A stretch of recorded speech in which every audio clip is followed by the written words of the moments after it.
지난번에 세례 그리고 또 유아 세례에 대한 문의가 우리 성도 가운데 있었다라는 얘기를 들었습니다. 오늘 사도행전 22장 16절 본문에는 이 세례에 대한 부분이 나오고 있어서 이렇게 알아볼 수 있는 기회가 생겨서 감사를 드립니다. 특히 오늘 본문은 사도행전의 이 세례에 대한 게 여러 차례 나오는데 그 중에서 조금 독특하게 보이는 부분이기 때문에 우리 교회에서 세례식을 하기 전에 이 본문을 제대로 이해하고 세례에 대한 이해 가운데 우리가 세례식에 임할 수 있으면 좋겠습니다. 오늘 설교에서는 우리 기독교 신앙생활에서 매우 중요한 이 세례의 의미, 그 다음에 세례와 구원과의 관계, 그리고 세례는 누가 주는 것인가, 어떤 사람한테 받아야 하는가, 그런 질문, 그리고 마지막으로 유아 세례에 관련된 사항에 대해서 다루려고 하니까 여러분이 그동안 세례에 대해서 궁금해했던 것에 대해서 답을 다 얻을 수 있기를 바랍니다. 사실 회개하고 예수님을 믿기만 하면은 세례를 받지 못한 사람도 구원받고 하나님 나라에 들어가는 데는 별 문제가 없습니다. 그런데도 세례를 중요하게 생각하는 종교적인 이유가 있는데 그것은 교회의 입교의식이기 때문입니다. 로마 가톨릭이 요람부터 무덤까지 인생의 각 과정을 7개의 성례로 구성한 것 중에 첫 번째 성례가 바로 이 성세성례라고 부르는 이 성세성사라고 부르는 세례식, 특히 유아 세례이기 때문입니다.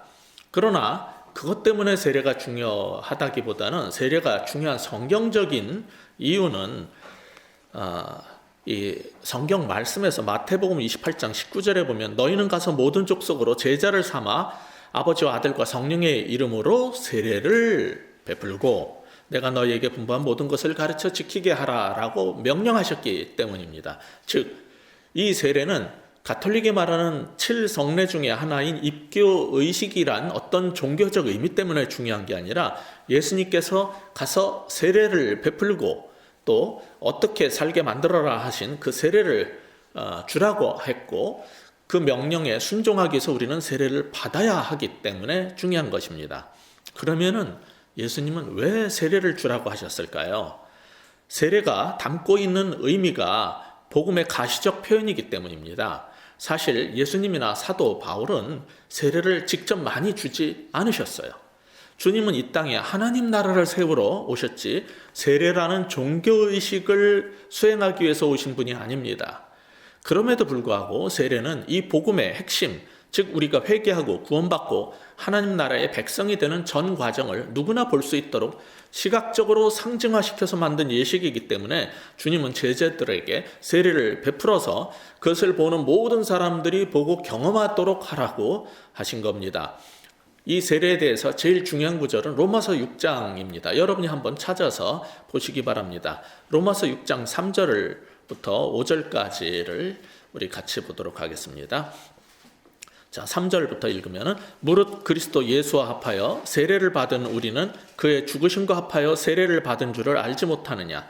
그러므로 우리가 그의 죽으심과 합하여 세례를 받음으로 그와 함께 장사되었나니 이는 아버지의 영광으로 말미암아 그리스도를 죽은 자 가운데서 살리심과 같이 우리로 또한 새 생명 가운데서 행하게 하려 함이라.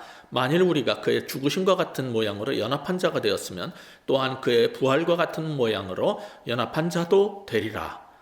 이 구절이 성경에서 세례에 대해서 그 의미를 가장 잘 표현한 구절 중에 하나예요. 이 구절에서 말하는 것처럼 세례는 우리 죄값을 대신 치르려고 십자가에서 돌아가신 예수님과 우리가 영적으로 연합해서 십자가에서 죽고 장사되었음을 표현하고 또한 사흘 만에 주님이 부활하셔서 그 무덤에서 나오신 것처럼 우리도 그와 연합해서 물에서 나옴으로 그리스도와 함께 연합되어서 앞으로 부활의 하나님 나라에 함께 거하게 될 것을 상징하는 그것을 사람들이 다 보고 알 수 있도록 만드는 예식입니다. 그래서 오늘 본문 22장 16절에 보면은 주의 이름을 불러 세례를 받으라 한 것도 메시아 대신 우리 주 예수 안으로의 세례, 그리스도의 이름을 불러서 우리가 예수 그리스도 안에서의 세례, 즉 그리스도의 그리스도 예수님과 연합해서 같이 죽고 장사되고 그리스도가 부활하실 때 우리도 같이 연합해서 부활한다는 것을 상징하는 게 이게 세례의 의미입니다. 여러분은 그런데 그런 경험이 있습니까? 너무 사는 게 힘들고 내 죄 가운데 고통받을 때 주의 이름을 불러 주님 나를 좀 살려주옵소서, 이 죄 가운데서 나를 구원해 주시옵소서라고 부르짖을 때, 주의 이름을 부를 때, 그때 예수께서 우리에게 오셔서 이 문제를 해결해 주시고 우리의 죄를 사하시고 예수님께서 우리를 만나주신 경험이 이 세례보다 먼저 있어야 되는 겁니다. 그럴 때 이 세례가 그것을 겉으로 표현하는 그러한 예식이 되는 거죠. 그럼 세례가 우리에게 구원을 주는 걸까요?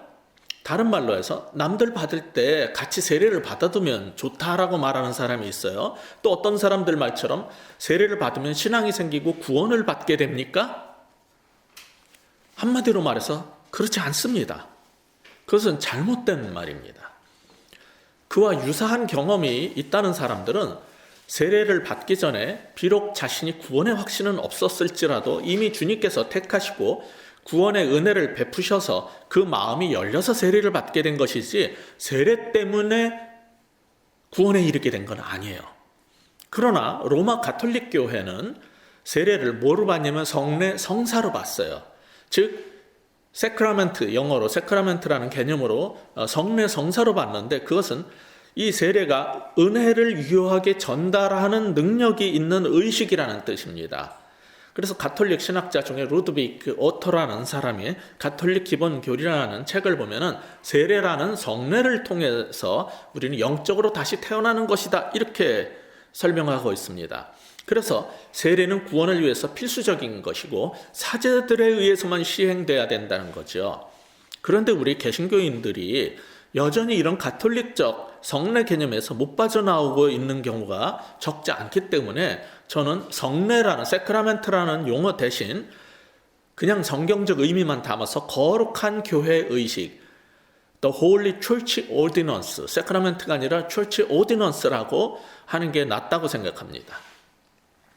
가톨릭이 성례를 구원을 주는 은혜의 방편, 즉 도구로 부각시켜 왔는데, 그런 가톨릭에서 종교개혁 때 탈피한 개신교 중에서 독일의 루터파 교회가 있어요. 그 교회는 구원의 교리 외에는요, 예배의 모든 예전이나 예배 의식의 상당 부분을 가톨릭하고 공유하고 있어요. 그렇기 때문에 그들은 오직 믿음으로 구원받는다라는 것을 주장을 했을지라도 세례를 일종의 회심의 수단이요, 구원의 문으로 봤습니다. 즉 세례가 구약에서의 정결 의식처럼, 정결례처럼 우리의 죄를 씻어내는 은혜의 수단 역할을 한다라고 루터파 교회는 여긴 겁니다. 그러나 오직 믿음으로만 구원받는 것처럼 우리의 죄 씻음도 오직 예수 그리스도의 십자가의 죽음에 대한 믿음에서만 오는 거예요. 세례가 우리의 죄를 씻어주는 게 아닙니다. 이런 독일의 루터파 이외의 나머지 개신교 신학자들 가운데 일부는 세례를 구원을 보증하는 상징으로 봅니다. 특히 일부 개혁파와 장로교 신학자들은 이 세례를 그들의 언약 신학에 의해서 할례 연장선에 있는 것으로 봅니다. 그래서 세례를 구원의 징표라고 말한 거예요. 그런 주장을 하는 사람들은 근거 구절로 베드로전서 3장 21절을 듭니다. 여러분이 한번 찾아보세요. 베드로전서 3장 21절을 보면 이렇게 되어 있어요. 물은 예수 그리스도의 부활하심으로 말미암아 이제 너희를 구원하는 편이 곧 세례라. 육체의 더러운 것을 제하여 버림이 아니요 오직 선한 양심이 하나님을 향하여 찾아가는 것이라. 이렇게 되어 있어요. 여기 앞부분만 얼핏 보면은 물세례가 우리를 구원한다는 말처럼 들리는데, 이 구절이 원래 하려는 말씀은 오히려 21절의 후반부에 있는 것처럼 세례 의식 그 자체가 죄를 사하고 우리에게 구원을 주는 어떤 효력을 갖고 있지 않다는 걸 말하려고 하는 거예요. 오히려 여기서 말하려는 것은 성령으로 바뀐 양심이 하나님을 향해서 찾아 나서는 신앙의 첫 출발을 하게 만드는데, 그런 사람은 결국 부활하신 예수님과 연합함으로 구원에 이를 것이므로 그런 성령의 회심 경험을 상징하는 표가 물세례라는 걸 가르치는 구절입니다. 구원받은 사람이 받는 최종적 구원의 보증은 그래서 물이라는 어떤 물로 받는 세례에 있는 게 아니라 오직 성령을 받는 데 있다는 거예요. 자, 이것은 여러 구절에서 성경 여러 군데서 가르칩니다. 고린도후서 1장 22절에 보면은 그가 또한 우리에게 인치시고 보증으로 우리 마음에 성령을 주셨느니라. 우리를 구원하고 그걸 보증으로 준 것은 성령이란 말이에요. 에베소서 1장 13절에도 그 안에서 너희도 진리의 말씀 곧 너희의 구원의 복음을 듣고 그 안에서 또한 믿어 약속의 성령으로 인치심을 받았느니라. 즉 성경 전체가 일관성 있게 가르치는 것은 물 세례가 우리를 구원하는 보증의 표가 아니라 오직 성령을 받는 것이 우리 구원의 표가 된다는 거죠. 그것의 증거는 보증은 오직 성령만이라는 거예요. 따라서 세례는 우리가 회개하고 예수님을 주님으로 믿었을 때 새 사람이 되었음을 사람들 앞에 공식적으로 사람들 앞에서 표현하는 것입니다. 이런 성경적인 세례에 대한 이해가 있기 전에 중세시대에는 세례가 사람에게 구원을 준다라고 생각을 했던 것은 아까 말씀드린 것처럼 로마 가톨릭의 성례전 신학 때문이에요. 거기에서 나온 게 바로 유아세례, 인펀트 베프티즘이라는 겁니다. 중세 로마 가톨릭 교회의 잘못된 교리 중에 하나가 뭐냐면 교회를 하나님 나라와 이퀄로 봤어요. 같은 동격으로 봤어요. 그래서 그 로마 가톨릭 교회의 교회원이 되는 게 하나님 나라에 들어가는 거고 구원받는 거라고 그렇게 주장을 하고 가르쳐 왔어요. 그러면 교회원이 되려면은 입교 의식을 해야 되는데 그게 바로 세례였어요, 중세에는. 그러니까 그 생각을 왜 하게 됐냐면 유대인들은 아들이 태어나면은 8일 만에 할례를 받는 것처럼 이제 세례는 유대교의 할례의 연장이기 때문에 이 유대인들이 할례를 받아야 이스라엘이 되는 것처럼 지금 예수님을 믿으면은 이 세례를 받아야지 교인이 되고 그래야지 하나님 나라에 들어가는 거다. 이렇게 가르친 거예요. 그 당시에 중세 교회에서 로마 가톨릭 교회에서 이 유아 세례가 중요했던 또 다른 이유는 당시 문화에서 영아의 사망률이 높은 것과도 관련이 있습니다. 위생 문제도 안 좋았고 특히 이 흑사병이나 이런 전염병으로 인해서 아기들이 굉장히 많이 죽었어요. 그러니까 그 초기에 아기들이 좀 살아남으면 우리나라도 그랬잖아요. 100일 잔치를 하고 1년을 잘 버텨서 살아주면 생존 가능성이 높아지잖아요. 돌잔치를 하듯이 그 당시에 너무나 많은 아기들이 죽었단 말이에요. 그런데 유아 세례를 통해서 교회원으로 가입이 안 되면은 즉 하나님 나라 백성이 되는 길을 거치지 않으면은 세례를 안 받고 죽은 아기는 전부 지옥 간다. 내지는 중세 가톨릭 교회에서 또 만들어낸 교리 중에 하나가 그 유아의 림보라는 연옥 같은 데에 가 있게 된다는 거예요. 그렇기 때문에 아기가 죽기 전에 무조건 빨리 세례를 줘야 했어요. 그래야지 천당 간다라고 이제 생각을 했던 거죠. 그런데 종교개혁 당시에 여러 나라의 일반인들이 알아들을 수 있는 언어로 성경을 번역해 놨더니 성경을 쉽게 읽고 누구나 성경을 연구하게 됐어요. 그러다가 보니까 세례라는 것은 각자가 회개하고 예수님을 주로 믿고 신앙 고백이 있어야 받을 수 있다는 것을 알게 된 거예요. 즉 유아 세례라는 지금까지 했던 제도에 문제점이 있다는 것을 깨닫기 시작했어요. 특히 성경이 말하는 바른 세례는 믿는 자에게만 베풀어질 수 있는 즉 신자의 세례, 즉 빌리버스 베프티즘이라는 거예요. 그것을 발견한 사람들은 이제 더 이상 물러설 수 없게 돼버린 거예요. 그런 깨달음은 이왕 종교개혁을 할 바에는 성경대로 제대로 하자던 그룹이 있었는데 그 사람들이 아나베프티스트라는 그룹이에요. 그뿐 아니라 개혁교회의 초기 지도자 중에 하나였던 쯔빙글리라는 사람이라든지 여러 사람에 의해서 그게 이제 유아 세례는 성경적이지 않다라는 것이 세례라는 것은 회개하고 믿을 때 받을 수 있는 거다. 이런 게 이제 주장이 제기되기 시작한 거예요. 그런데 그런 주장을 한다는 건 뭘 의미하냐면 지금까지 1600년간 해왔던 전통교회의 질서를 허무는 거예요. 게다가 로마 가톨릭이 화가 났을 뿐 아니라 루터나 캘빈은 전통교회 질서 속에서 이 구원의 교리와 몇 가지 잘못된 것만 바로잡으려고 했지, 몽땅 지금도 싸우는 게 너무 힘든데 이런 모든 걸 다 들고 나오면은 곤란하다라고 생각을 했던 거죠.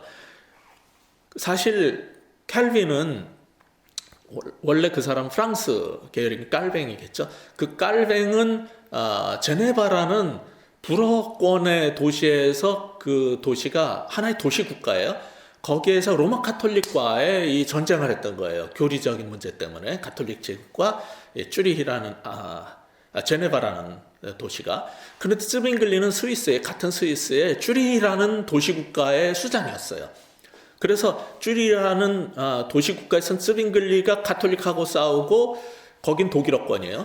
불어권인 깔뱅은 제네바에서 로마 카톨릭하고 싸웠는데 로마 카톨릭이 너무 크기 때문에 이 전쟁을 하기 위해서는 연합전선을 펴야 됐어요. 그러니까 츠빙글리가 유아 세례와 몇 가지를 접었어요. 그리고 공조를 하기로 한 거예요. 로마 카톨릭과의 이 개혁 전쟁을 제대로 하기 위해서는 우리가 연합해서 같이 싸워야 된다. 전쟁을 실제로 했기 때문에. 그렇게 해가지고 츠빙글리가 이제 유아 세례의 주장을 접은 이래, 그 이후에 개혁교회와 모든 장로교는 지금까지 유아 세례를 가톨릭과 함께 하게 된 거예요. 그게 지금까지 장로교가 유아 세례를 시행하게 된 건데, 그러면 어디만 안 했냐면 그 당시 아나베프티스트의 후예가 지금의 미국 가면 있는 아미시, 그리고 뭐 유럽에 가본 브루더호프 공동체라는 게 있어요, 독일이나. 그 다음에 메노나이트라는 교단들이 있어요, 평화주의자들. 이런 사람들이 아나베프티스트의 후예들이에요. 거기하고 순복음교회가 유아세례를 안 해요. 그리고 침례교회가 안 해요. 그리고 국내 교단 중에서는 성결교회가 1996년까지 유아세례를 안 했어요.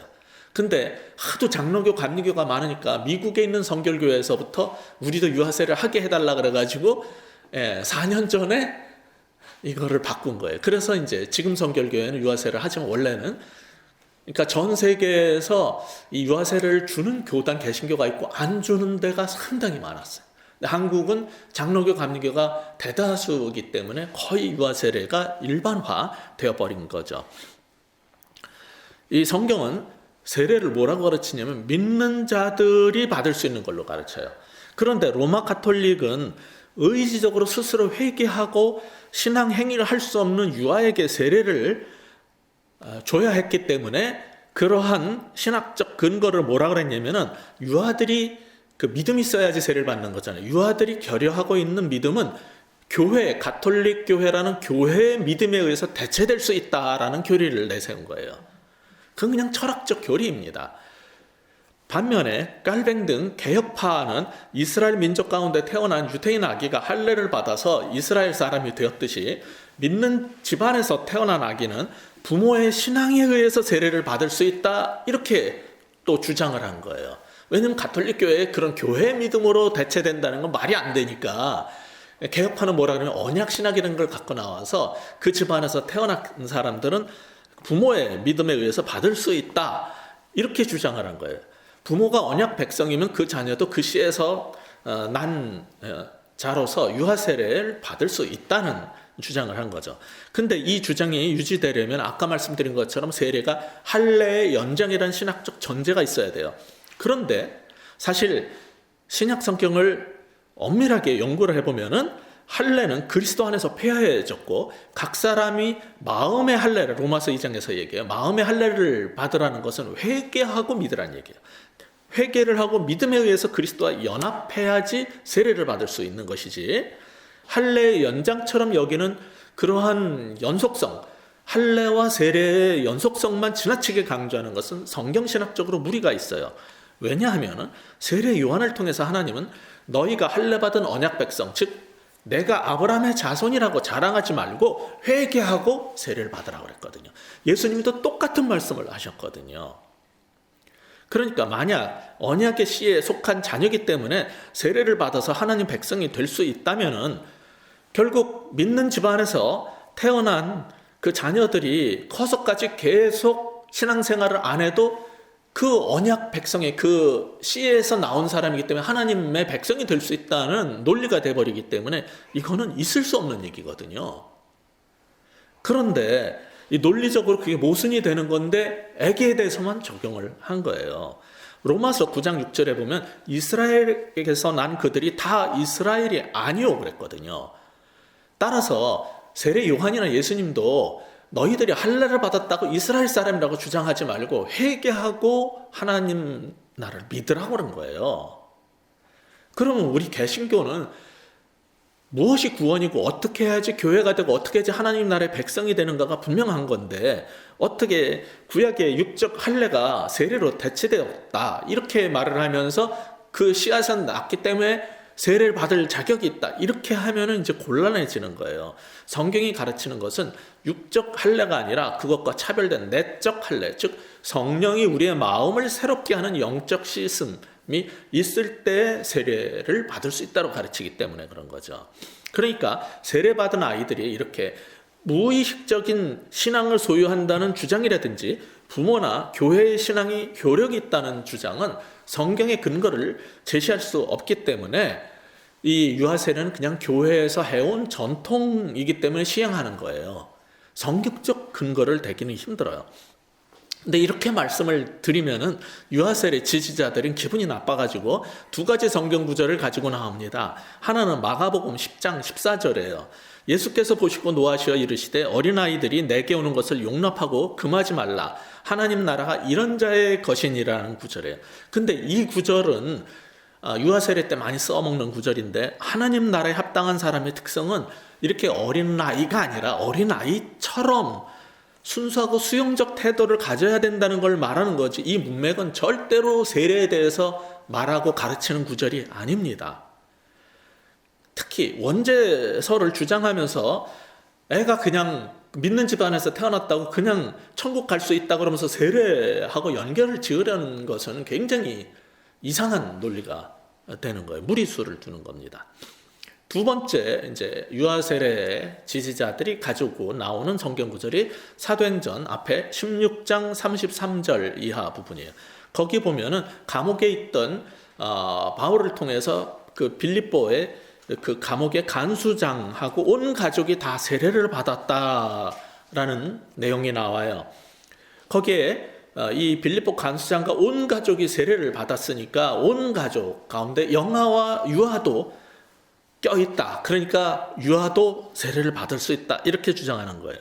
그러나 빌립보 간수장 가족 중에 영아가 있다라고 밀어붙일 근거는 없어요. 그 간수의 온 가족이라고 했다고 온 가족에 무조건 유아도 된다는 건 정상적 서기가 아니라 이건 억지입니다. 오히려 간수의 가족은 다 성인은 아닐지 몰라도 적어도 각자 자신의 믿음을 표현할 수 있는 인식력 있는 나이의 사람들이라는 것을 34절에 보여줘요. 거기 조금 전에 말씀드렸던 16장 34절을 보면은 그와 온 집안이 뭐라고 돼 있어요? 하나님을 믿음으로 그 다음에 크게 기뻐했다. 자, 바울이 전하는 예수를 스스로 판단해서 믿을 수 있었고 그 다음에 기뻐할 수 있는 게 아기가 가능해요? 이 온 가족은 따라서 인식력 있고 스스로 회개하고 믿고 구원받은 것을 즐거워하고 기뻐할 수 있는 연령대의 사람들이지 이건 절대로 이 속에 영아가 있다라고 주장하는 것은 이거는 합리적으로 논리적으로 말이 안 되는 정상서기가 아닌 거예요. 따라서 이 두 구절은 유아세례 근거 구절이 절대로 될 수 없어요. 우리 개신교가 로마 카톨릭의 7성례 중에 두 가지만 인정을 합니다. 뭐냐면은 주의 만찬하고 이 세례식만 인정해요. 왜? 전부 왜 7성례를 인정 안 하냐면 개신교가 성경에 분명하게 제정된 받으라, 행하라고 명령된 게 세례식하고 주의 만찬밖에 없기 때문에 나머지는 성경에서 자명하게 가르치는 게 아니기 때문에 우리 개신교는 성례라고 여기지 않습니다. 나머지 5가지를. 똑같은 논리로 세례에 대해서 유아세례에 대해서 성경이 자명하게 말하는 게 없으면은 그거 똑같은 거예요. 왜 어떤 거는 성경에 있는 것만 지키고 없는 건 하면 안 된다 그래 놓고 이거는 성경적 근거가 없는데 할 수 있다라고 주장합니까? 그냥 인간이 만든 교리에 의해서 논리와 철학에 의해서 주장하는 거지 성경적 근거가 없는 거예요. 그래서 저는 비록 언약 신학 계열에 속하는 사람이지만 유아세례 시행은 동의할 수 없어요. 이게 이제 교단적으로 문제가 생길 수 있는 부분이라는 걸 제가 잘 알고 있어요. 그러면은 그런 교단하고 관계없이 너도 나도 유아세례를 받았다는 얘기가 많기 때문에 우리 애도 유아세례를 베풀고 싶은 거예요. 그럴 때 우리 애들을 어떻게 하면 좋으냐라는 질문이 나오죠. 이럴 때 해결책은 부모가 그 아이를 위해서 헌화례를 해주면 됩니다. 세례는 부모든 또 아내든 남편이든 교회든 다른 누구의 신앙으로 받을 수 있는 게 아니에요. 즉 내 신앙의 근거에서 받는 것인데 아기 자신의 신앙이 아니라 부모의 신앙의 근거에서 세례를 받는다는 게 문제잖아요. 그런데 헌화례라는 것은 이 아기가 하나님께서 내게 주신 선물이라는 것을 고백하면서 나의 가장 귀중한 자녀를 하나님의 손에 올려드리고 맡긴다라고 드린다라는 그런 의식입니다. 그러면서 나는 청지기로서 이 아이가 스스로 자신이 죄인임을 깨닫고 예수 그리스도를 주님으로 영접하고 구원받는 그날까지 부모로서의 청지기로서의 책임을 다하겠다는 헌신을 보이는 예식이에요. 즉 전적으로 부모의 신앙의 근거에서 아기를 주님께 드리는 것이지 부모의 신앙으로 아이가 세례를 받을 수 있다라는 것을 주장하는 게 아니에요. 헌화례는.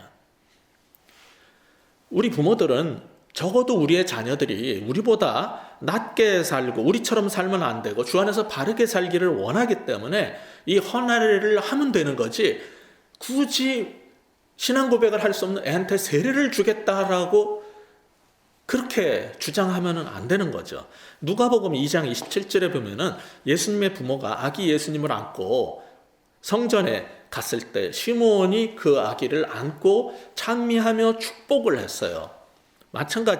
마찬가지로 우리도 우리의 아기를 교회에 데리고 나온 첫날에 하나님께 아기를 맡기면서 믿음으로 이 아기를 기를 수 있도록 해달라 그러고 목사님을 통해서 기도를 받고 같이 하나님께 드리는 이러한 의식을 하는 것은 성경적인 선례가 있고 그리고 신학적으로 아무 문제가 없기 때문에 이것을 저는 여러분에게 추천을 합니다.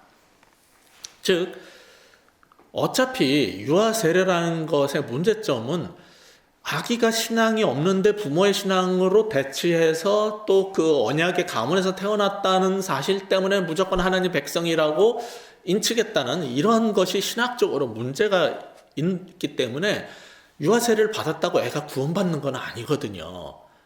그러면은 이게 유아세례라는 게 그 아기의 신앙으로 세례를 받는 겁니까? 부모가 자신의 신앙으로 애를 위해서 잘해주려고 하는 겁니까? 이 후자거든요.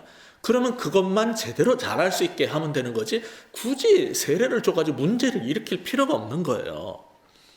그래서 헌화를 했을 때 이 아기가 커서 분별력 있는 나이가 돼가지고 스스로 죄인임을 깨닫고 신앙 고백하고 세례를 받도록 도와주는 게 아름다운 겁니다. 근데 여러분이 한 가지 더 생각해 볼 게 있어요. 헌화례를 우리가 할 경우 그 아이는 자라서 믿음을 가지게 되면 아까 말씀드린 것처럼 스스로 자신의 신앙의 근거에서 세례를 받을 수 있다라고 그랬잖아요. 반면에 우리 부모가 아이의 의사를 무시하고 물어보지도 않고 애기한테 그냥 내 욕심대로 유아세례를 주잖아요. 그럼 이 아이가 커서 예수님을 어느 날 만났어요. 죄인임을 깨닫고 만나고 남들이 세례를 받는 걸 보니까 나도 내 신앙을 고백하면서 나도 이 세례의 감격에 들어가고 싶은데 세례를 받을 수 있어요? 없어요? 못 받아요. 왜 못 받아요? 아기 때 이미 세례를 줬기 때문에 그거를 성인이 돼서 나 세례를 받고 싶습니다. 그래서 세례를 주면은 옛날에 종교개혁 때 로마 가톨릭하고 깔벤 후예들하고 루터파 후예들이 무슨 일을 했다고요? 그 세례는 아기 때 받은 건 무효이기 때문에 나는 받았는지 안 받았는지도 몰라. 성인이 돼서 내가 이제 회개하고 세례를 받겠다고 해서 세례 받은 사람들이 가톨릭 교회가 준 세례를 무시하고 다시 받았다고 그래가지고 아나베프티스트라고 불렀거든요. 그래서 그들을 잡아 죽였거든요. 거기에 동조를 한 사람들이란 말이에요. 그래서 이 유아세례 받은 사람이 내가 이제 제대로 하나님 믿어서 정말 옛날에 받았는지는 난 아기 따라서 모르겠고 지금 세례 받고 싶습니다 해도 주면 안 돼요.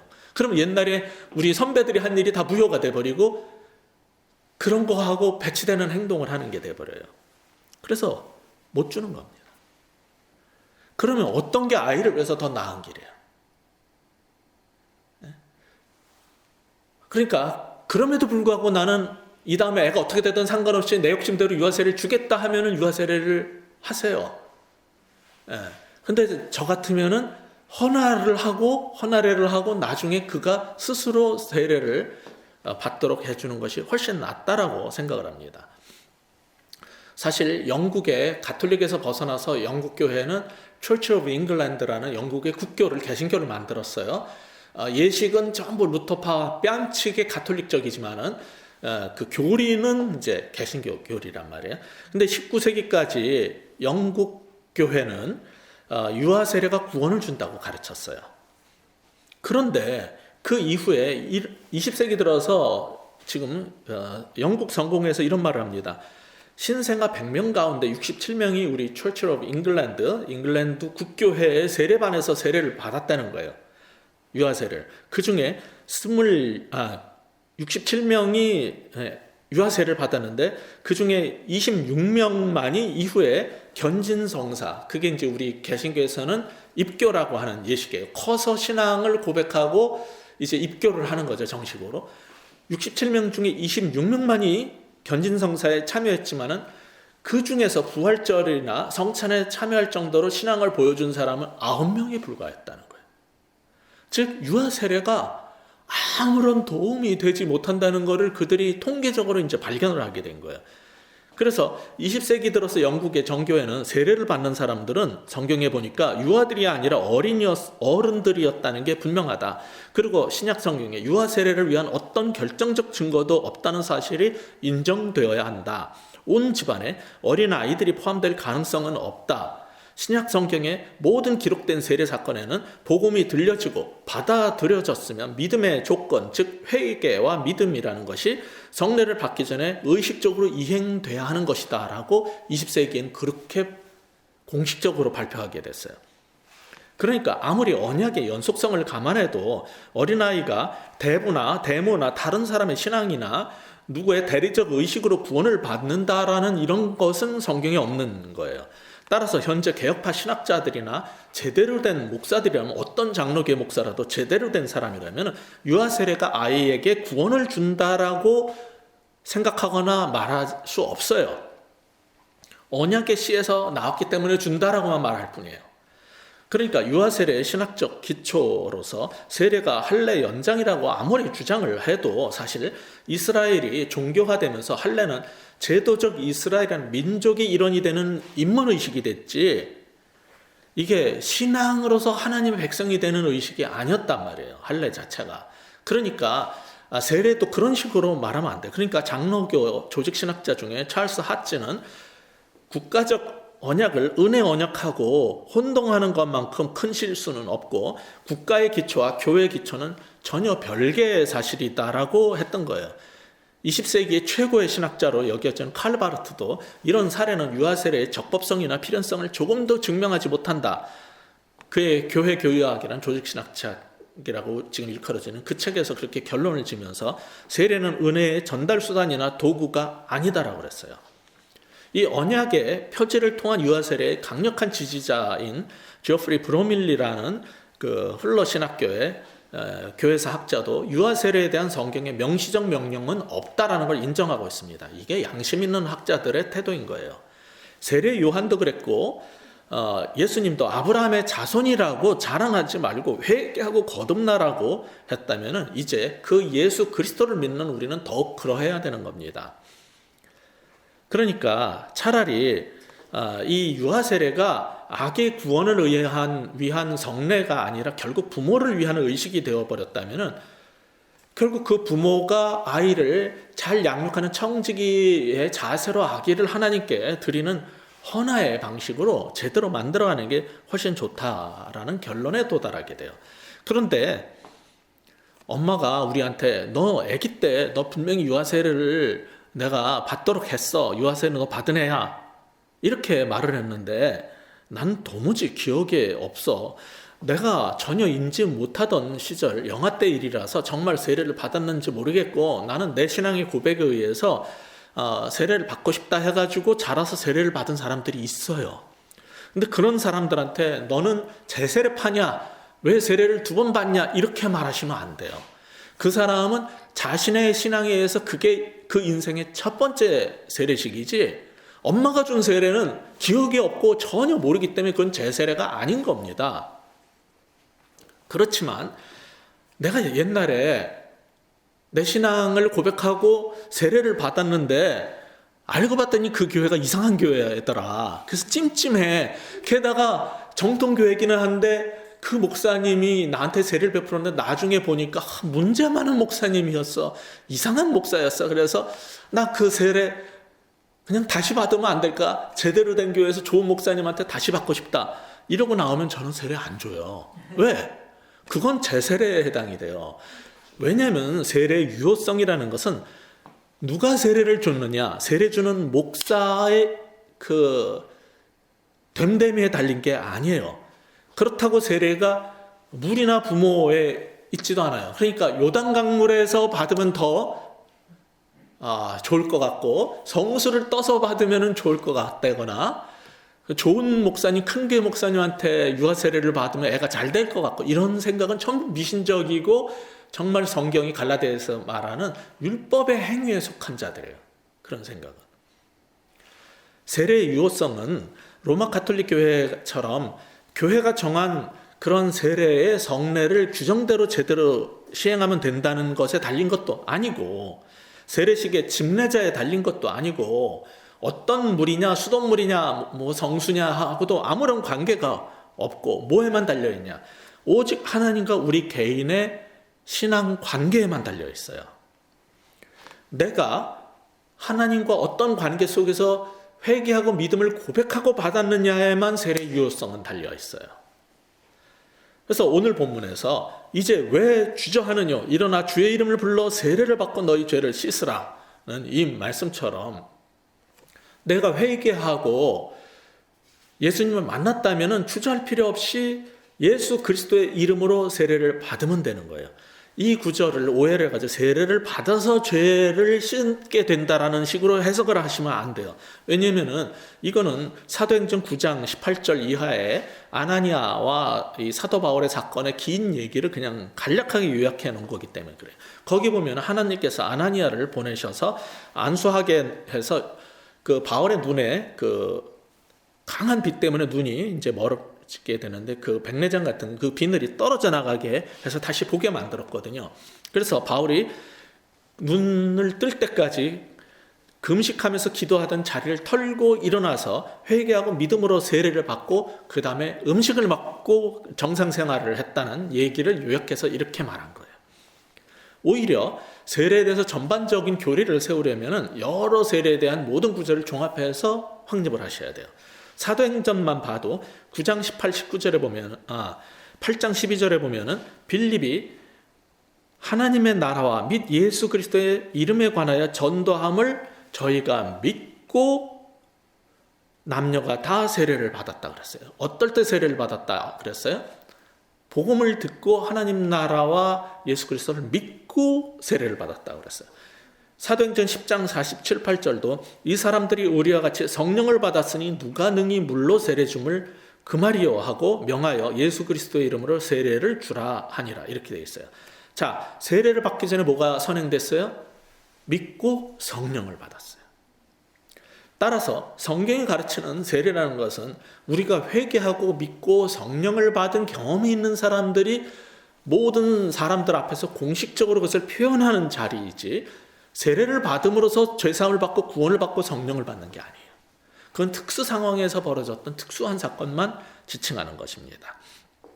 그러므로 우리도 예수님 안에서 회개하고 믿음을 갖게 되었다면 세례를 주라, 세례를 받으라고 성경이 명령한 그 말씀에 순종해서 당연히 세례를 받아야 되는 겁니다. 세례는 받아도 되고 안 되는 게 아니라 예수님을 믿는 사람이라면 당연히 받아야 되는 거예요. 그러나 그 전제는 우리의 회개와 신앙 고백이 먼저 있어야 된다는 것을 분명히 알고, 아직 세례를 안 받으신 분이 있다면 꼭 세례를 다 받을 수 있기를 주의 이름으로 축원합니다. 기도하겠습니다. 하나님 아버지, 우리가 회개하고 예수님을 믿고 하나님의 자녀 백성이 되기만 하면은 주의 나라에 들어갈 것이고 하나님의 자녀로서 천국이 보장되어 있다는 것을 잘 압니다. 그럼에도 불구하고 이 세례를 주라고 하셨을 때 이 세례를 통해서 우리의 구원의 일을 위해서 예수님께서 하신 모든 그 일들, 그리고 우리의 믿음이 무엇을 의미하는가를 온 세상 앞에 공식적으로 표현하는 것이라면은, 그리고 이 세례를 주라고 하셨고 세례를 받으라고 했다면은 우리가 그 명령에 순종해서 세례 다 받는 모두가 되게 하여 주시옵소서.